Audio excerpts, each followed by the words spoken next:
Florida State Senator Blaise Ingoglia has decided to propose banning the Democratic Party through a waste of time piece of legislation that's really just meant to troll his opponents. Now, what do I mean by that?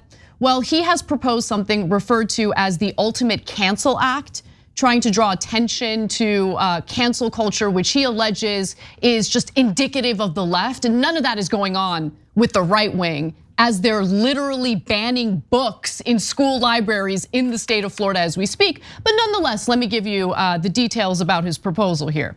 The Ultimate Cancel Act, filed Tuesday by the state senator, would require the state's Division of Elections to immediately cancel the filings of any political party whose platform had previously advocated for or been in support of slavery or involuntary servitude. Now, as you guys can clearly see, that proposal doesn't note Democrats specifically, but he's referring to Democrats because of the history of the Democratic Party, which we'll get to in just a second, but a little more on the bill. The bill, called SB 1248, would require Florida officials to notify all registered voters who belong to any canceled parties that their parties no longer exist. It would also change their voter registrations to no party affiliation and provide procedures for those voters to update their affiliations to an active political party. So, look, Republicans have a supermajority in Florida. It's clear that he's trolling here. At least that's what I think. That's what others have said about this proposal. Who knows if they're actually going to go through with it? But the reason why they're referring to Democrats here is because of the fact that the Democratic Party back in the day, especially the Southern Democrats, were not in favor of ending slavery, okay? So, but then there was the whole realignment. We've talked about this a billion times on the show. The Democratic Party of today is very different from the Democratic Party back then. And this is just a way to make a point about, like, well, the left goes around canceling everyone. Why don't we cancel their entire party? Okay, so first of all, obvious theatrics, right? So is this a pressing issue for the citizens of Florida? Is this going to affect your life? Hey, you know what? If they pass this bill, then I'm gonna feel good about owning the libs. Yes, yes. I'm not gonna have any more money or healthcare, or the environment's not gonna be better, or our community's not gonna be any more protected, but we're gonna own the libs. Well, you know, it's all entertainment now, bread and circus. So maybe the Republican voters will love it, right? But it certainly doesn't help your life other than psychologically, where you need a lot of help. But the essence of the story is about the great deception that the right wing does, which I think the media lets them get away with. They do, yes. Yeah, so this is the beginning of chapter 3 in my book, Justice is Coming.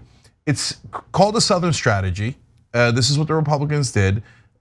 Nixon decided, hey, the Democrats used to be the party that was in favor of slavery. That's true. Remember, the Republicans say, oh, we're the party of Lincoln. I mean, Lincoln was a Republican, technically true, right? So are they actually the party of Lincoln? No, they switched sides. After Lyndon Johnson passed the Civil Rights Act and Voting Rights Act, Nixon, this is a well-documented fact, 2 heads of the Republican National Committee have admitted this and apologized. Said, yes, when we saw the Democrats pass Civil Rights Act, we decided to become the racist party and go and try to get those voters in the South that would then abandon the Dixiecrats, who they were supporting because the Democrats were the more racist party. So now let's go get those racist voters. That's just a flat out fact. It's actually one of the most elementary facts about American politics that there is. Every single reporter knows the Southern Strategy, and they know that the Republican leaders have apologized for it, even though they still do it. And yet they never share with you that, no, wait a minute. When you say you're the party of Lincoln or the Democrats are in favor of slavery, you are leaving out the most critical fact in American political history. Intentionally. Intentionally. Right, and of course, I mean, I don't want to say of course, I'm gonna go ahead and speculate though that part of the reason why they're doing away with certain curriculum in states like Florida, history curriculum, is because they don't want students to know about the reality of what happened with the Southern Strategy and all of that. But anyway, putting that aside for a second, I mean, it's an interesting trolling attempt for a guy who belongs to a party where I can recall a few people coming out and trying to sanitize the institution of slavery with all sorts of nonsense about how, well, some slaves were actually treated really well by their slave masters. You know, they were fed. Yeah, they were beaten, and everything they did was by force. But you know, some of the slave masters, they weren't so bad. I mean, I can't. How many times have we done stories like that? And you know how many times it's been Democrats that said that? Zero. And by the way, like 100 years ago, it would have been probably almost exclusively Democrats. There was certainly plenty of racist Republicans back then too, but mostly Democrats. But in the last 40, 50 years, that's the Republican Party. They chose that path on purpose. And guys, we're honest in our reporting here. So as the Republicans are absurd for saying they're the party of Lincoln, the Democrats are also absurd for saying that they're the party of FDR. FDR was a progressive that's further left than Bernie Sanders. And right now, he would be attacked by everyone in Democratic leadership as a radical, progressive, left-winger, anarchist Antifa, okay? So both parties have done their switches. The Republicans on the issue of race, the Democrats on the issue of economics. Can we also talk about the notion of involuntary servitude? Because again, his proposal says that we need to ban any party that has advocated for or been in support of slavery or involuntary servitude. I remember when states like Florida decided to open businesses back up prematurely in the very beginning of the coronavirus pandemic. And essentially said that teachers or any employees who were uncomfortable going back to work, because the virus was still killing a ton of people, still had to go back to work. Too bad, because if you don't go back to work, what happens? You lose your job, you lose your livelihood, you might end up on the streets. I feel like that might fall under the category of involuntary servitude to some extent.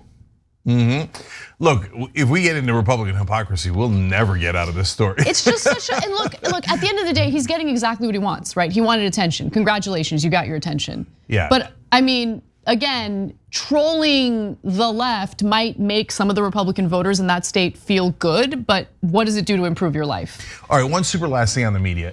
These kind of theatrics wouldn't work and they would backfire if we had honest journalists who would then say in every article about this, oh, by the way, you should all know that the party switched because of the Southern strategy on the issue of race, and the Republican Party is now the one that is by far the more racist.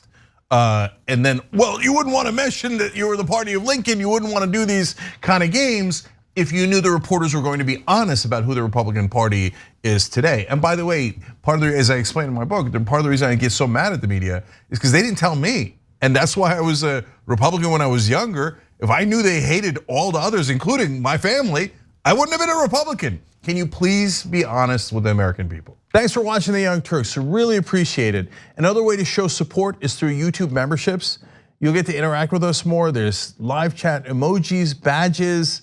You've got emojis of me, Anna, John, JR. So those are super fun. But you also get playback of our exclusive member-only shows and specials right after they air. So all of that, all you gotta do is click that join button right underneath the video. Thank you.